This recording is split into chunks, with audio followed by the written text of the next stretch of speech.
They say we should have known better than to fall so deep down into this rabbit hole we found. And I was thinking. Hi, this is Nikolai, and you're listening to my dad, Rafal, co-host James Jardine, and featuring Mr. Jim Tiller on the one and only Down the Security Rabbit Hole podcast. Plug in, listen up, and enjoy. Deep into this pool of regrettable situations. Pitch black, think back to the last time that we were happy.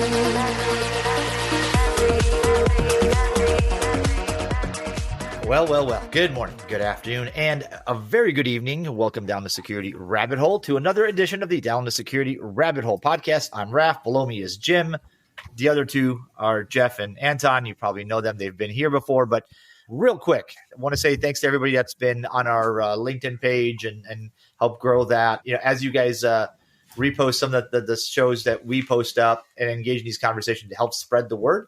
So the audience gets to grow and new people find the show. And if you're on iTunes, would love a rating and a review if you find the show helpful, and guests like these guys over here are pretty good.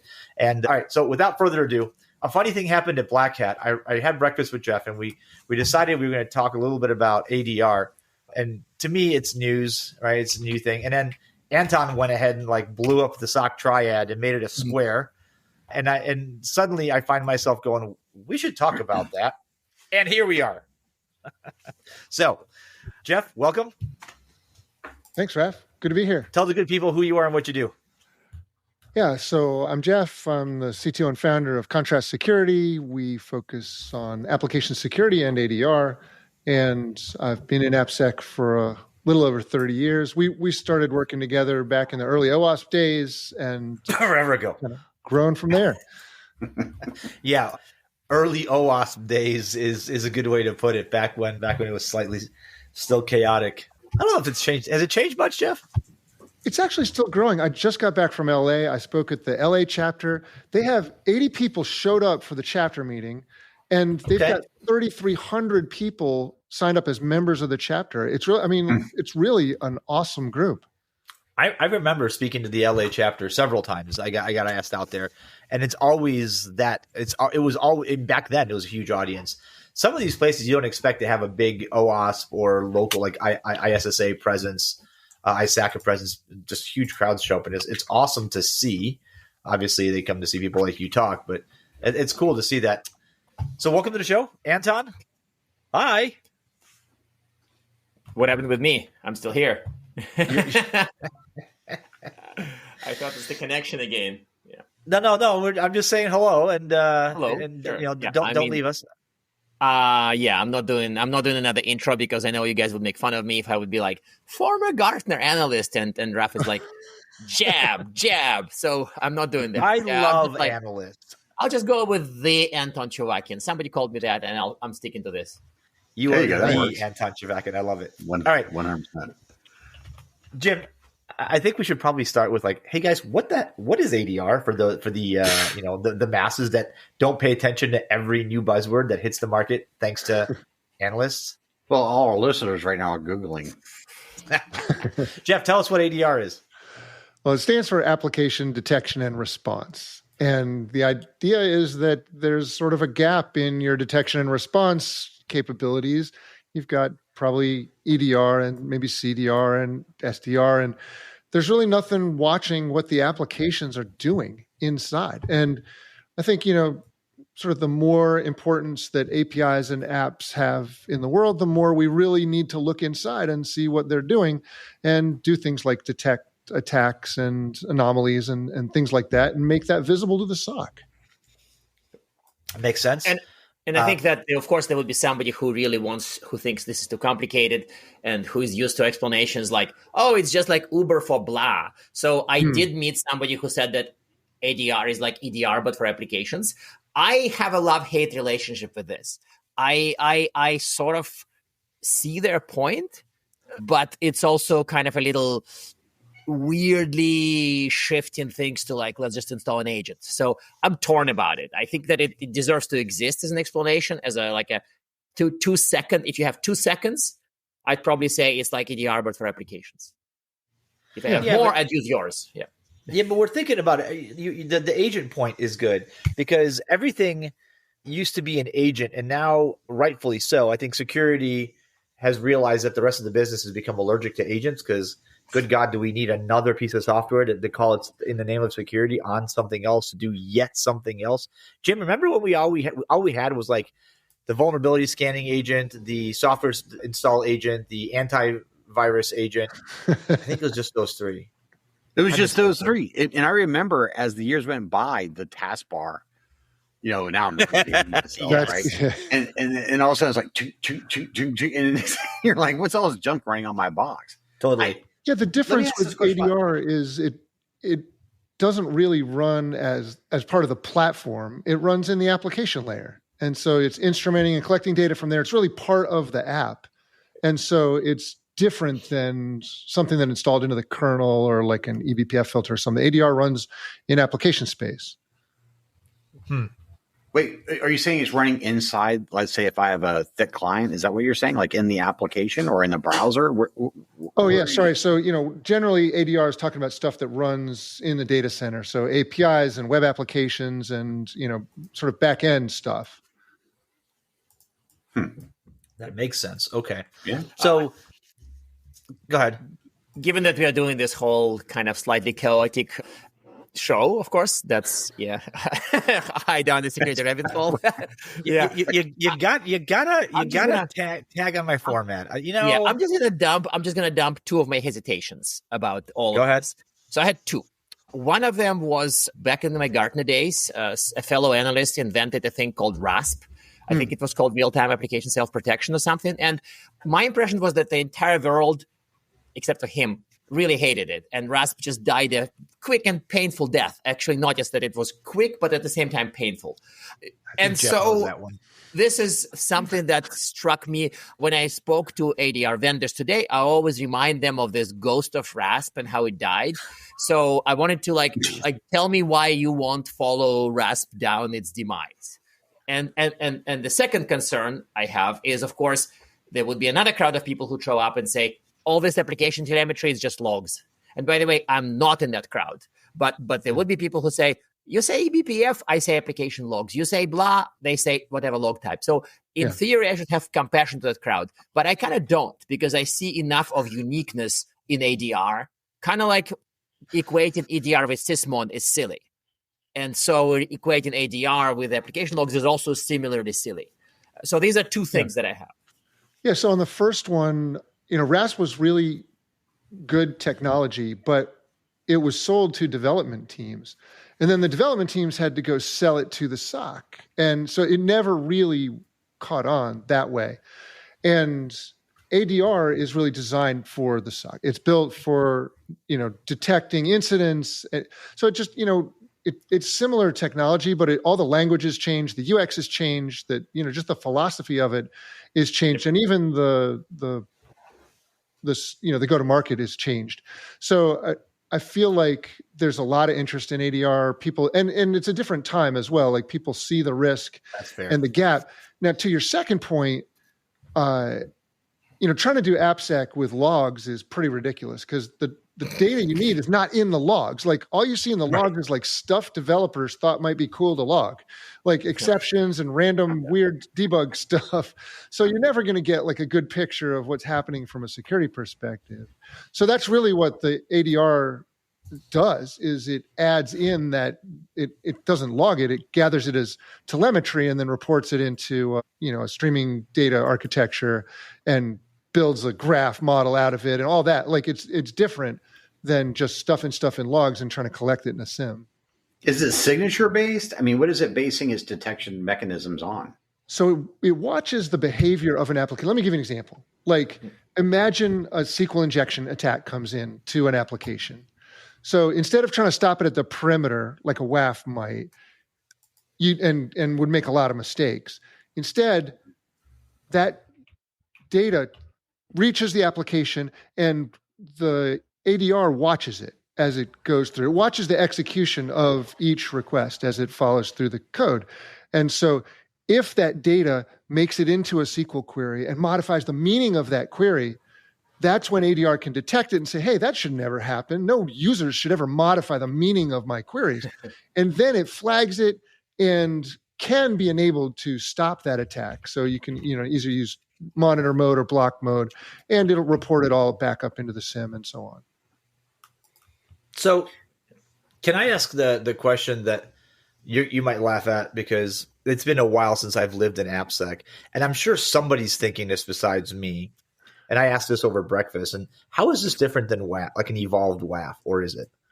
Yeah, so all of WAF is outside. can see. Yeah, everybody knows this, right? Like WAF is outside the application. Yeah, that's really the answer. Thanks, Anton. Sorry for jumping in. No, that's exactly what I was going to say. And the problem with that is that you really can't tell the difference between an attack and good data very well at the perimeter. Like, you're going to make a lot of mistakes, both overblocking and underblocking. And so by bringing it into the application, you can gather all the context you need. Like I just said, the exact details of the SQL query that's being used with that data. So then you can make a really smart decision about whether something's a real attack or not.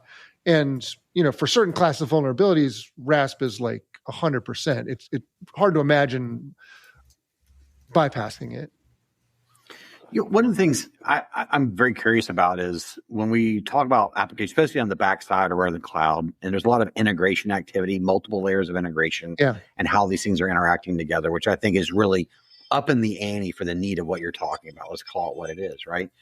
So is it able, are you talking about a scenario that's able to see all these interactions and make decisions about them? Like, take, for example, the recent attack with regards like Salesforce plugins and how people are using it on websites and exposing, and some of the attacks that are just happening as we speak, right? Would it be helpful in these highly integrated third-party plugin API world? Yeah, I mean, generally, the way we view that is it's probably best to protect each workload separately. So even if there's a chain of APIs, like A calls B, B calls C, C calls D, and there's a vulnerability in D, it's probably better to flag it regardless of whether the attack comes from A or comes from somebody inside who's just shortcutting and getting to D directly. You want D to be resilient against attacks as well as all the other steps. But you can do cross-application analysis to bring those pieces together. It's very much like APM in that circumstance. Like, APM can trace the full life cycle of workflow, all the way across multiple systems and back to get performance data. Kind of the same thing for ADR.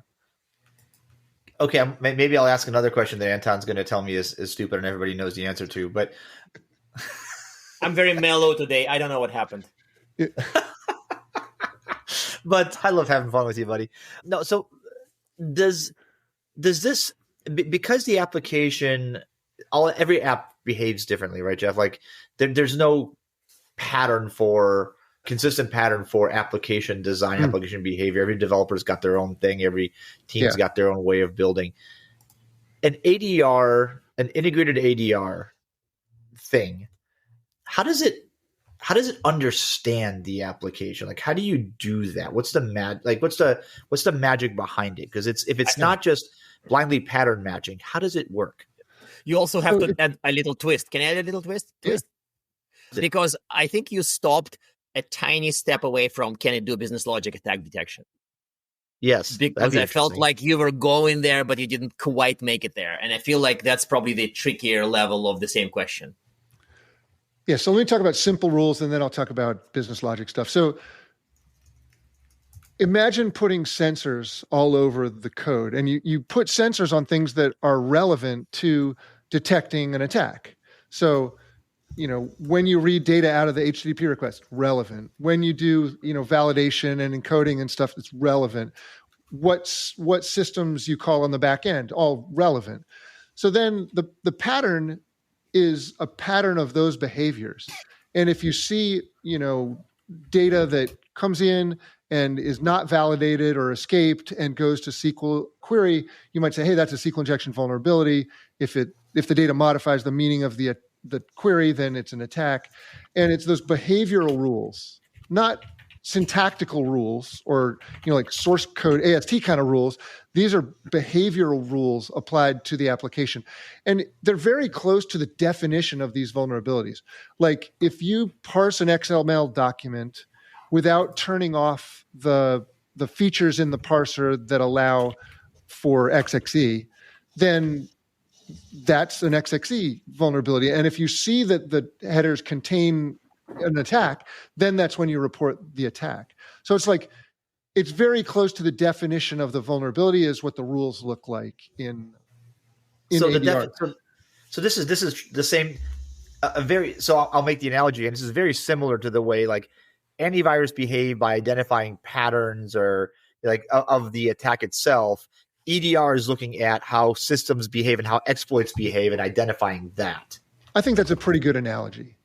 And which basically brings us back to EDR for applications argument. Yeah. For business logic, I think the best anybody can do with business logic is make it visible because, of course, you don't know, like you can't tell a priori what's a violation of a business rule because you don't know the business rules. So for things like authorization, which is one of the sort of the most common business logic kinds of things, what ADR adds to that mix is making it visible. And that allows either the development team or the SOC to at least look at it and go like, hey, wait a minute, why is this, get my super sensitive report API not have any authorization checks in it? Rather, they'd love to see that has, you got to be a legitimate user with a certain balance in your account. Like any role that's required, you can expose that because you can put sensors on the calls that do the authorization check. How far? Sorry, go ahead. No, please go ahead, Anton. It was just like, I feel like Jeff just made a very refreshingly honest and very powerful take about business logic being brought up to the surface. So basically that means that every vendor who shows up out of the woodwork and says, we can detect business logic attacks, and they have absolutely no idea what's business logic, is basically lying. And I think that's probably true. I don't know what kind of AI they would have to understand what was the intent of a business application owner and what logic he deems acceptable. Well, this is security tool vendors' favorite game, is to pick one thing in a category of things that they can detect. They're like, oh, we solve authorization, but when you dig under the hood, they're like, oh, well, we can detect one misconfiguration in Tomcat. And that's it. They don't cover 98% of authentication stuff. So that's a truth drop. That's a truth bomb right there, right? Truth bomb right there. Yeah, 100%. That actually was leading you to make sort of my question was, do you, by the way, Anton, put a nickel on the cuss jar for you first to say AI. But the thing I was going to ask of that, which is exactly where Anton I think was going, is to be able to do some sophisticated sort of behavioral thing. Are you using secondary and tertiary type of systems to feed as intelligence in some of that decision making? So I might be looking at this application, Bob, right? But Bob is tied into 3 other applications, and I'm really focused. Am I going to be pulling data from other environments to help enhance my view and decision making, or is that just monitor those too, Jim, and that's call it a day? It's the last thing. Yeah, you just want to monitor those too. Generally, one thing that's really critical with ADR is getting the sensors in place and not disrupting the system that you're trying to instrument. So, we've put a decade of research into building super reliable, highly performant sensors that we can put into these applications to detect this stuff. But it's not trivial. That's kind of the source of my question, right? Because I'm not getting the sense it's here, just make it work. Well, it's actually if you look at ADR vendors, some of them sample. They're not looking at every request, and I think that's a little dangerous. Actually, you're going to miss. Sampling is always dangerous. Yeah, so we think you have to start when the thing boots up, and you've got to provide protection from the beginning, and you've got to check every request and every dangerous thing. But honestly, at the end, when it's after it's instrumented, it's almost like we put the checks in place that the developer should have put in place in the first place. I mean, it's really, we're instrumenting the code and adding the checks that should have been there. Yeah.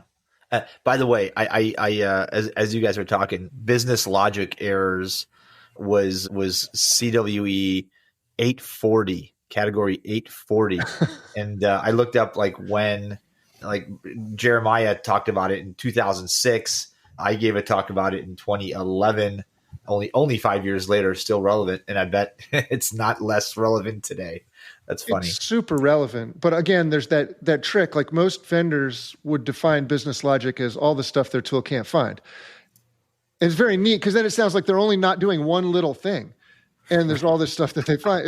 It's just a like perception problem. But a lot of that stuff, like unless it really relies on the business's policy, it's not really business logic. It's just stuff you can't find an automation for. That's a good explanation. Hey guys, how does this fit into how does the ability to identify business logic and all the things you just described, Jeff and Anton, how does that just fit into a SOC or Cyber Defense Center or whatever we're calling it today or in the future? How does it fit into one of their dashboards, one of the input tools? Talk to me about that because that's interesting. Okay, I can start probably because I feel like the application, just like let me shove business logic flaws to the side a little bit and just like broaden it back to application security issues. Yeah, and I still see even today SOCs that are sort of still mired largely to the endpoint and network, kind of like almost like firewall and antivirus kind of monitoring, which is of course quite depressing. But even for more robust SOCs, more robust teams, the degree and the depth of application monitoring is usually weak. It may be some type of application logs, it may be some type of authentication from inside the app. So have I seen the first SIEM vendors who started selling, hey, we can do application monitoring in a SIEM, probably happened around 2006. I'm sure I can find some kind of an ArcSight white paper of 2006 that said, we can do SAP. And I mean, if you show up in public and say, we can do SAP logs, it opens the whole universe of things. Some of them are written in German, by the way. And so the point is that the application security is still a gap in many SOCs, if not most SOCs. So if somebody makes ADR and shows up and says, hey guys, we have this sort of an easy-ish way for you to get awareness of application data, they would love you to pieces. I mean, this is filling something. The only exception to this is that they're not aware they have a gap. The gap is so big, they don't know they have it, and they think, oh, we have firewall logs. And yeah, we bought this new thing called ADR. Have you heard anything about it, Anton? Yeah, I agree with most of that. We've talked to tons of SOCs about how they're dealing with application layer visibility and detection and response and so on. And mostly they didn't really have a good plan. Some of them collect WAF logs and they pump the WAF logs into the SIEM, and then guess who looks at them? Nobody. So they're really not getting that visibility. And many times we got directed to the application security team, which is like a development kind of, like a pre-production kind of team. And they're really not doing anything in production either. So there's a little bit of like this going on, right? Like that's something we got to overcome. We got to let the SOCs know that, hey, this is a gap and you need to be monitoring these apps because there's bad stuff going on in there. We just published a report a few weeks ago that documented 3 attacks per app per month. But like real attacks. Sorry, 3 attacks per minute. Per minute. Actually, I get that wrong. It's that one sounds attack so much every worse. 3 minutes. One attack every 3 minutes on apps and APIs across the board. And it's a less, that's just, like the attempted attacks. The ones that actually connect with an underlying vulnerability, that's like a handful per month, like, 40. Yeah. Okay. My concern is when we start adding things to the SOC. And by the way, I'm not saying this is a bad idea. Its time is long been, but now I guess it's maturing into itself, I guess. But a lot of the NOC was staffed by network people, right? It was all network engineers. Yes.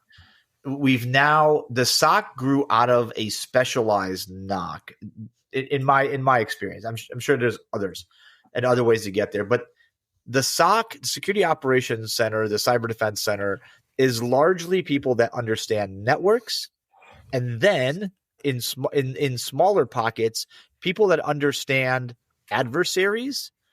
There are EDR became very popular. Again, Raf's opinion. EDR became popular because it made a whole lot of stuff that's difficult to understand at the system level consumable by the average SOC analyst. My concern is you're giving them something that's even a different layer above, and like, how do you I can make answer that consumable? Yeah, okay, go. Let me try at least. So we had the same exact. So you're exactly right. I guess I should say you're mostly right, but you're actually exactly right. But the same thing happened with. I'm never going to get full credit. Same thing happened with cloud.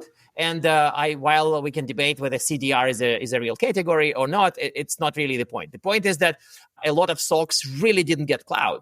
And some of the vendors who claim to be CDR or focused on cloud detection response very astutely pointed out that they are that bridge to have the more traditional SOC understand cloud. To me, to succeed as an ADR vendor, you cannot talk to them about some deep inside the app thing that they don't understand and they may not want to understand. You are the bridge from the depth of AppSec to the SOC. And if you don't function as a bridge, then you go all the way of RASP. That's and right. And that to me is a huge part of the mission of ADR is to make AppSec deep inside the app monitoring clear for the SOC people. Yeah, I think that's exactly right. And so what we found is that most of the responses are the same. Like you're going to block an IP address for a while, you're going to deploy a new WAF rule or something, or you're going to flip on blocking in ADR. None of that stuff really requires a lot of application knowledge. So what we have to do is translate it, make sure they understand it's real, they have a way of verifying that it's a real attack, and then give them a way to respond that they can do. And so that's really what the big move to ADR involves, is like putting it in their language and getting them to follow a run book with certain steps in it. And there is an underlying vulnerability, and that's also important. And ADR can detect that. But you don't report that to the SOC, because what would they do with it? You start separate workflow. You report that back to development. And instead of giving the development a false alarm that some static analysis tool detected, you give them a real vulnerability that was confirmed in production and is currently under attack. And that's how you get them fixing vulnerabilities instead of just throwing it on their backlog. So I gotta say that is a humongous difference. That is it is a really important set of words that Jeff just said, because if you look at static or a type of code review, and it's sort of, we've had this conversation many times, have we not, Raph? Right, about the role of application development and security, and this sort of ships in the night little bit like thing. And so each one's trying to throw something over the fence to the other. But start off by saying is is it real? Is it real? I mean, that's one of the biggest, hands down, one of the biggest challenges. But to be able to reference that as, lack of a better term, evidence, not just a once a year pen test against your web app, and then you reference as evidence, and then you're like, hey, this is where we're seeing this being exploited, and we can fix that in the code. That is actionable in a completely different ballgame. So we're constantly fighting is, how do we deal with vulnerabilities, just like with pick a box, and how do we manage vulnerabilities, which one do we focus on? And now you're taking that and you're killing two giant birds with one tiny stone with that one, because focus, evidence, proof, and getting into the application, that's like the magic, that's a big deal. If you're saying that, ADR can really translate into that, this is going to become even more so important as we get more into sort of, different ways of applications developed and how fast that, how fast the development is occurring now. I think it's so interesting that the static tools are starting to add reachability, which is one little step towards, is it exploitable or is it being attacked in production? And they're creeping the right direction. They got the right instinct, but yeah, I think we got to just, go all the way to 11 and put it in production and tell people, hey, this is real. We saw it. It's being attacked right now, and give them some context around it, like the architecture context, like what's the blast radius, the business context, like what data is really at risk here, what systems are being targeted, and what are they sensitive, and even the sort of the technical risk. We can give them all that context so they can make the right decision and hopefully fix some stuff instead of just piling them in a big backlog somewhere. Yeah, I got to make so two observations. One, I still want that available before we go live, because at that, unless you're kind of a 99.999 degree of confidence that you're going to block those attacks before it gets through, then putting code out. And I still want those static and dynamic analysis tools to be able to find that stuff, or as much as possible, and get them to fix it before it goes to production. Sure, my second, but Raph, hold on. Just pause on that for a second. Look at what happens when you do. I mean, we've been trying to do that for 20 years. I know. And the average company's got a backlog of 1.1 million app and API vulnerabilities, and it takes them like 6 months to fix on average. There's tons of vulnerabilities in production. You say you want to fix them beforehand, but that is not working. So we got to put protection in production. If you're going to do protection in production, you might as well detect vulnerabilities in production. I don't disagree. It is absolutely not working. And I remember a AppSec Irvine where you gave an opening, and Cheng-Xi Wang stood next to you and said, there's a, and by the way, this is me admitting I was completely wrong about something, because we laughed our proverbial asses off when she said the long-term fix for this is to let developers do what they're going to do and basically build a magic box that protects the thing that they're going to do. And we laughed about it. We said that's ridiculous. Like, you can't, that's never going to work. And literally we're having this conversation as that's the only thing that has a shot. So Cheng-Xi, you were right. We were all wrong. Damn it. But I'm the least AppSec person of the four of us. And I don't think that's what's going on, frankly, because the box hasn't worked. And for the same reasons it hasn't worked, it won't work. So, I mean, it's not a matter of, it may be, but I will agree with Cheng-Xi, because I kind of love her and all that, because her point is, it's the best shot we took is that's correct. Right. But is it the best we can take? I think it's incorrect. Okay, well, we can debate that. I don't think there's anything time. wrong with trying to find and fix vulnerabilities in development. Like, sure, let's do that, but we got to recognize that is not. How about not having them? We can do better. We can do even better. I'm not about trying and fixing them. I'm about destroying the whole classes. I mean, I'm trying to put my Google hat, whatever that is, but it has worked for us in quite a few areas. And it's, we sort of like, we're living proof that it can be done. And it probably means that it's not about hunting and fixing. It's about not having them in some classes for good reasons. And there's an enormous number of research that actually led to this result actually happening. So I am not buying a box. Well, I'm buying a box. Sorry, you're saying Google can do it, so everybody can do it? No. Google can sometimes do it in some areas at probably enormous effort. That's right. I just don't see many companies being able to replicate that experience. Which Anton equates to 0.001% of the rest of the world can do it. No, much smaller. He means a Google. It's one Google percent. It's really just mine. Guys, so since we're getting closer out of time here, I want to make an observation, and you guys can tell me. Maybe we end on this, because this is a point that's slowly been developing as you guys have been talking. It feels to me like security technologies that we consider next generation, like truly next generation. Okay. I'm sorry. I apologize. I said that. Drink if that's the game you're playing. But here's where I'm going with this. These sort of evolved security platforms, tools, approaches are all, rather than, like, we started with security inside the developer's window, in like sitting next to them, telling them what they're doing wrong and how they need to do better. Mm-hmm. We tried that at the system level. We tried that at the network level. And ultimately what we started doing is feeding the SOCs and the cyber defense centers just tremendous amounts of logs and telemetry. And we just, everybody's brain turned into confetti and it didn't work. So EDR, NDR, ADR, what do these tools really do? And Jeff, you hit it on the head. It takes super complicated app stuff and says, security guy, gal, here's what it means. Bad thing, bad actor, end result is this, go fix it. Right? Isn't that what all these tools are? Is that what we're going towards? Like, really, as all these disparate CDR, ADR, NDR, EDR, OMG, BBQ, Like as these things start to mature, that's kind of where we're going. We're helping people that are security minded, but not a developer, not a network jockey, not a systems expert, understand the different telemetry and what it's saying and making it comprehensible to you to do something about. I think you're onto something there. I mean, the big change to me is moving from sort of a perimeter detection of that stuff and perimeter instrumentation, if you will, and moving it much closer to the thing that we're trying to monitor. So now we've got a sensor at each level. You got one at the network, one at the cloud, one at the host, and one at the application layer.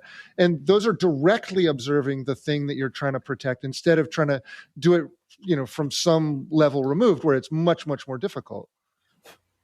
Yeah, but there's still but that gives a lot of detail that I think the average cyber defense analyst has a hard time correlating. Like this query or this piece of code in an application URI or API call, plus this packet trace and this system call, like those things together make this bad thing. What you guys are doing, EDR, NDR, ADR, is literally like pulling these things together, abstracting them and saying, this and this bad, here's why, here's the end result that it's going to create.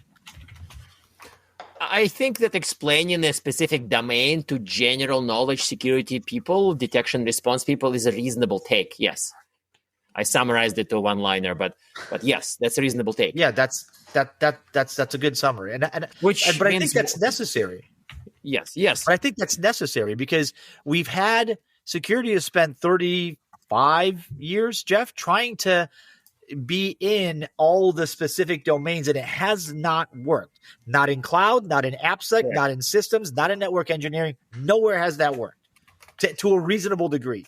So now we're looking at it and saying, maybe that's not the right. Maybe we'll continue that effort on some level with some large companies, and some effort will always continue to raise that bar. But in the meantime, let's look at all that, abstract it for somebody that's a general knowledge cybersecurity person sitting in a defensive position to watch all these events occur and go, hey, that's bad. Nope, that's worse. I got to go do this.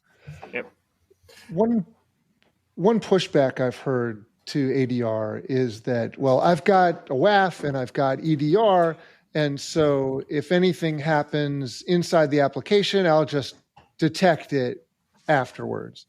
And I think that's really pretty flawed thinking. Like I think for maybe 90% of AppSec vulnerabilities, you don't need to touch the operating system.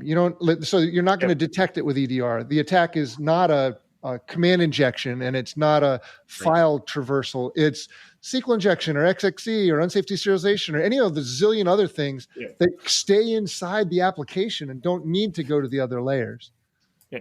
So do you think they're 30% right, 70% wrong? Because some of the attackers do want to expand the footprint from the application, but many of them would take the data and go, right? SQL injection example or a few others. So are they 30% right and 70% wrong? I mean, if I look at all the different AppSec vulnerabilities, there's about 10 to 20% of them that touch the operating system. A lot of them used the operating system as a proof of concept. So like, I can launch calc, but they didn't have to.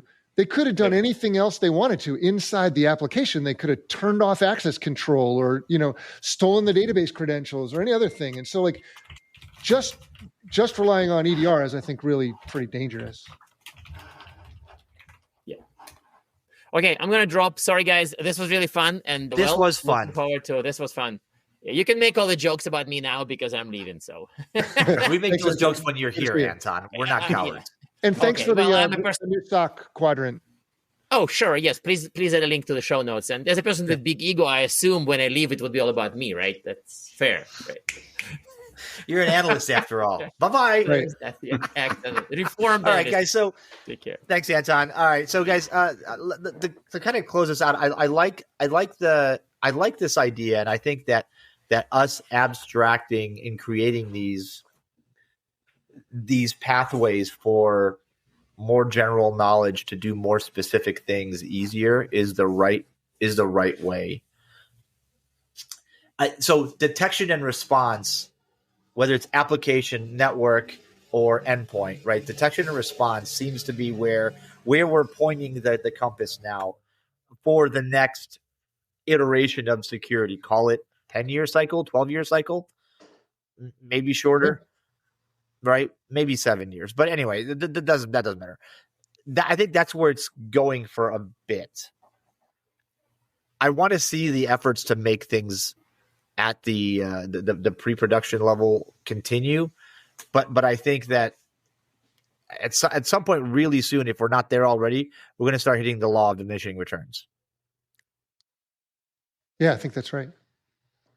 I'll just leave you with a thought from Doc Hudson. You got to turn right to go left. And that to me, it's like a simple way of explaining it. Like you got to focus on what could really go wrong and really hurt your company first. Let's get that straight, get some defense in place, get some detection and response in place. And then sure, let's go, work on eliminating the bugs in the first place and cleaning up the mess and so on. But if your roof is on fire, you don't clean up the kitchen. Yeah.